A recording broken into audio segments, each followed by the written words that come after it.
Selamat malam bagi kita semua. Pada malam hari ini kita akan mendengarkan firman Tuhan yang tentunya boleh menguatkan iman percaya kita di tengah-tengah situasi dunia yang sementara terancam oleh karena wabah corona dan banyak hal yang dapat membuat kita menjadi khawatir. Bahkan sampai saat ini pun kita beribadah tidak berkumpul di dalam rumah Tuhan, melainkan kita beribadah melalui acara-acara live streaming maupun rekaman-rekaman. Tetapi itu tentu tidak menghalangi perbaktian kita kepada Tuhan. Oleh karena kalau kita membuka Alkitab kita di dalam Roma pasal yang ke-13, tiap-tiap orang harus takluk kepada pemerintah yang di atasnya, sebab tidak ada pemerintah yang tidak berasal dari Allah, dan pemerintah-pemerintah yang ada ditetapkan oleh Allah. Ayat yang kedua dikatakan, sebab itu barang siapa melawan pemerintah, ia melawan ketetapan Allah, dan siapa yang melakukannya akan mendatangkan hukuman atas dirinya. Sebab jika seorang berbuat baik, ia tidak usah takut kepada pemerintah, hanya jika ia berbuat jahat. Maukah kamu hidup tanpa takut terhadap pemerintah? Perbuatlah apa yang baik, dan kamu akan beroleh pujian daripadanya. Karena pemerintah adalah hamba Allah untuk kebaikan. Ketika pemerintah menghimbau kita untuk beribadah di rumah, untuk memutus penyebaran akan virus corona yang sementara berlangsung di negara kita. Kita tahu sudah banyak korban, kita tahu sudah mendengar bagaimana banyak orang yang sudah mulai terinfeksi. Dalam waktu yang cukup singkat sudah banyak ratusan orang yang sudah terjangkit akan virus ini dan harus meregang nyawa. Oleh karena itu pemerintah dengan kebijakan yang mereka pikirkan untuk kepentingan bangsa ini, maka diambil satu langkah bahwa ibadah-ibadah ataupun acara-acara yang membuat ada banyak orang hadir di sana untuk sementara waktu ditiadakan. Tetapi perbaktian melalui streaming, perbaktian di rumah boleh tetap dilakukan. Oleh karena itu malam hari ini juga kita beribadah melalui media sosial, di mana di media sosial ini pun boleh kita pergunakan untuk saling membangun, saling menguatkan. Sehingga di tengah-tengah krisis yang seperti ini, di tengah badai yang sementara kita hadapi, kita boleh semakin dikuatkan oleh firman Tuhan, kita boleh semakin diteguhkan, dan kita tetap percaya bahwa Tuhan masih pegang kendali. Ada sebuah pesan yang saya terima melalui WhatsApp. Ini adalah sebuah ilustrasi saja. Bagaimana disebutkan ini adalah perbincangan antara malaikat dengan virus corona. Malaikat ini bertemu kemudian, corona. Dan dijawab, iya, ada apa malaikat? Mau kemana kamu corona? Oh, saya mau mencari mangsa. Ya, ini mau membunuh manusia. Kemudian malaikat itu bilang, janganlah, berdosa kamu. Oh, maaf malaikat, saya memang berdosa, tetapi kali ini saya tetap lakukan. Berapa banyak yang mau kamu ambil nyawa manusia? Kemudian virus ini dikatakan, kurang lebih 1000 orang malaikat. 1000 orang yang akan saya ambil. Dan malaikat bilang, oke, 1000 orang, tetapi tidak boleh lebih dari itu. Oh baik, saya akan lakukan. Ingat, ini hanya sebuah ilustrasi saja. Tidak lama kemudian dikatakan, ketemulah malaikat ini dengan corona. Corona, ternyata kamu tidak tepati janji. Walaupun saya ini jahat, ya kata corona ini, walaupun saya jahat, tapi saya tetap menepati janji saya. Ya. Kemudian malaikat ini bilang, kamu janji kalau kamu hanya akan membunuh 1000 orang saja. Tetapi kenapa ada lebih dari 1000 orang yang kamu bunuh?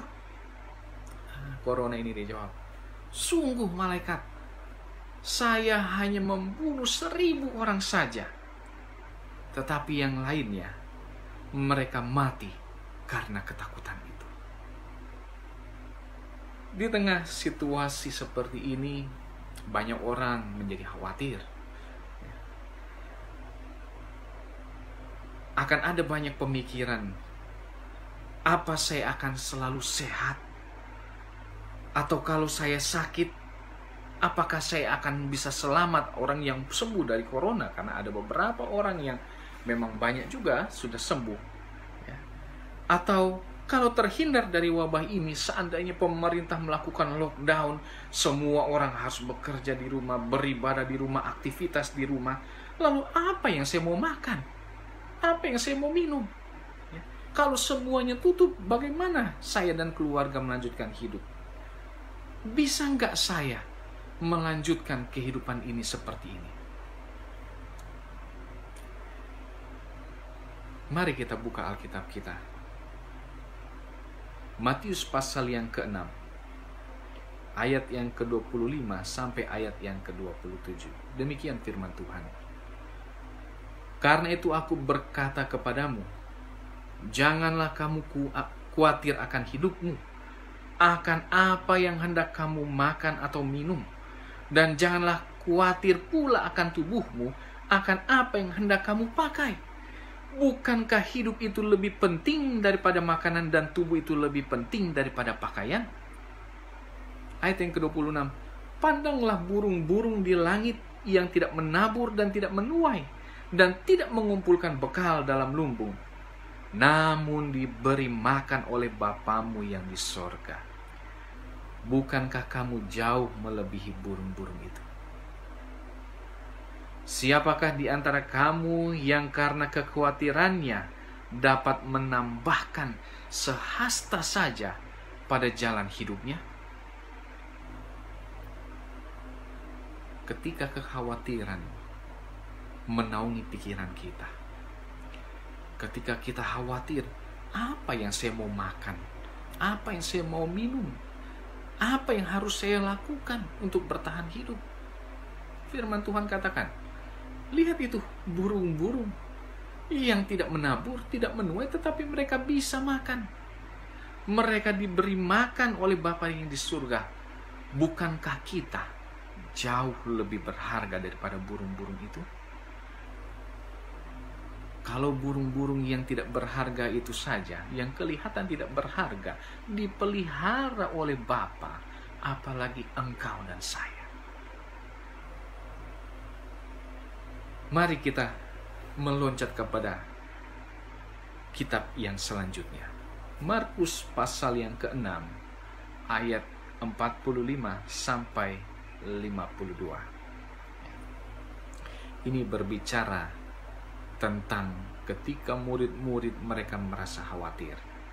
Namun satu kali ada seorang yang berkata, atau bahkan mungkin kita pernah mendengar sebuah lagu yang dibawakan oleh Krisya yang judulnya Badai Pasti Berlalu. Mungkin saudara pernah dengar lagu ini, ya, Badai Pasti Berlalu. Saya tidak terlalu hafal ini bagaimana liriknya, tapi saya pernah dengar lagu yang dinyanyikan oleh almarhum Krisya ini. Ada banyak ucapan yang memberikan penghiburan, pengharapan di tengah krisis ketika bangsa ini menghadapi itu semua. Banyak orang akan mengatakan, oh badai pasti berlalu, badai pasti berlalu. Ya. Namun ada yang bertanya, iya mungkin, tetapi kapan kira-kira badai itu berlalu? Masih lamakah badai itu? Dan akankah saya terlepas atau terlepas dari badai, atau saya adalah salah satu korban dari badai tersebut?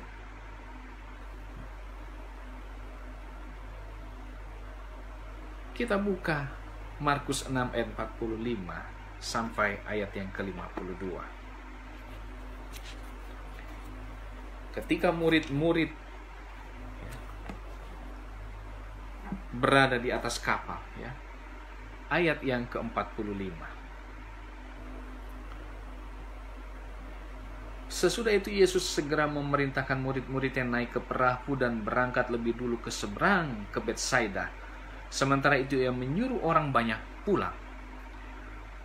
Setelah ia berpisah dari mereka, ia pergi ke bukit untuk berdoa. Dan ketika hari sudah malam, perahu itu sudah di tengah danau, sedang Yesus tinggal sendirian di darat. Ketika hari sudah malam, perahu itu sudah di tengah danau. Dan dikatakan ketika ia melihat betapa payahnya mereka mendayung karena angin sakal, maka kira-kira jam 3 malam ia datang kepada mereka berjalan di atas air dan ia hendak melewati mereka. Ketika mereka melihat dia berjalan di atas air, mereka mengira bahwa ia adalah hantu. Lalu mereka berteriak-teriak. Sebab mereka semua melihat dia dan mereka pun sangat terkejut. Tetapi segera ia berkata kepada mereka, "Tenanglah, aku ini, jangan takut." Lalu ia naik ke perahu mendapatkan mereka dan angin pun redalah. Mereka sangat tercengang dan bingung. Ketika murid-murid sementara bertolak menuju ke Betsaida, mereka mengalami kesulitan oleh karena angin badai yang menghadang langkah kapal mereka. Bahkan ketika sementara mereka sedang berusaha untuk bisa menyeberang, dikatakan kira-kira pukul 3 mereka melihat sesosok yang berjalan di atas air. Sehingga itu menambah kekhawatiran mereka, menambah ketakutan mereka. Mereka mengira bahwa itu adalah hantu.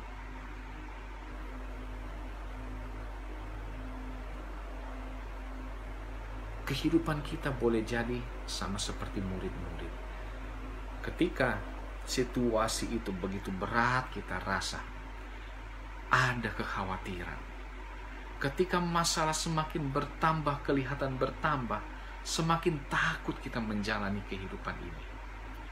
Ketika kita melihat jumlah orang yang terus bertambah terinfeksi, ketika kita melihat jumlah orang yang harus menjadi korban karena infeksi ini,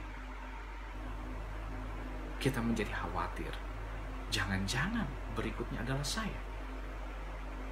Boleh jadi keluarga saya, teman saya, sahabat, saudara, tetangga. Kita tidak tahu.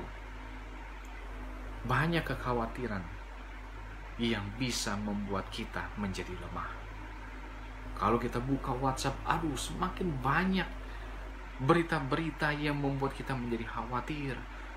Ada banyak video-video yang menunjukkan korban-korban daripada wabah ini. Tetapi jangan lupa, Tuhan masih pegang kendali terhadap kehidupan kita. Dia masih memeliharakan kehidupan kita. Jangan khawatir. Ketika bangsa Israel mereka keluar dari tanah Mesir, terlebih dahulu mereka melihat bagaimana Tuhan berkuasa atas kehidupan mereka. Ketika Tuhan menyuruh Musa, pimpin bangsa ini keluar dari tanah Mesir menuju tanah perjanjian. Tetapi berulang kali Musa meminta kepada Firaun, berulang kali Firaun menolak permohonan Musa sampai 10 tulah itu harus terjadi. Kalau kita buka kitab Keluaran, kita akan membaca bagaimana 10 tulah itu jadi terhadap bangsa Mesir. Tetapi 10 tulah itu tidak jadi terhadap umat-umat Tuhan. Ketika tulah pertama terjadi, orang Mesir semua tertimpa. Tetapi orang Israel Tuhan luputkan sampai hingga tulah yang ke-10. Bagaimana Tuhan peliharakan umatnya. Bagaimana Tuhan lindungi umatnya. Tuhan akan sertai umatnya. Sehingga tidak ada satu kebinasaan pun yang akan menimpa umatnya. Saudara-saudara, ketika kesulitan melanda murid-murid, membuat mereka menjadi takut. Tetapi ketika mereka sadar bahwa Yesuslah yang datang kepada mereka, bahwa Yesus ada di tengah-tengah mereka, mereka melihat satu kuasa yang begitu hebat. Dikatakan bahwa pada waktu itu angin menjadi reda. Badai yang menghadang mereka, Tuhan lalukan. Ketika Tuhan hadir di tengah-tengah umat-umatnya, ketika Tuhan ada di tengah-tengah umat-umatnya, badai itu pasti akan berlalu. Ketika Tuhan hadir di dalam kehidupan kita, kita undang Tuhan datang di dalam kehidupan kami Tuhan, maka badai itu pasti akan berlalu.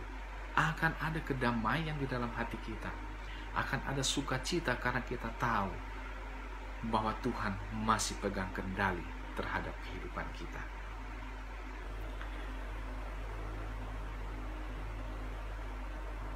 Kembali di dalam Matius pasal yang ke-6. Lebih lanjut di dalam ayat yang ke-31 ayat sampai ayat yang ke-33 dikatakan demikian.